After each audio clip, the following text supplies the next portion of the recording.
বলবো যে হাঁটুর সমস্যা, কেউ বলছেন অস্টিওপোরোসিস হয়েছে, কেউ বলছেন যে বাত হয়েছে, কেউ বলছেন অস্টিও আর্থারাইটিস হয়েছে, অনেক রকম চিকিৎসা করাচ্ছেন কিন্তু শেষ অবধি ফল পাচ্ছেন না।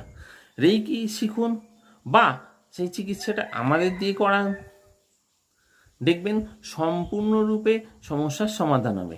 অনেক ক্ষেত্রেই দেখা যায় এই ধরনের হাঁটুর যন্ত্রণার আসল যে কারণ, রুট কজ যেটাকে বলা হয়, সেটা কিন্তু অন্য জায়গায় আছে। সেটা শারীরিক না হয় অন্য মানসিক সমস্যাও হতে পারে। সেইটা যে ধরা এবং তারপরেতে চিকিৎসা, তার জন্য দরকার প্রপার গাইডেন্স এবং আপনার দিক থেকে প্র্যাকটিস। রেইকি শিখে প্র্যাকটিস করুন বা হিলিং করান, সম্পূর্ণরূপে সুস্থ থাকবেন।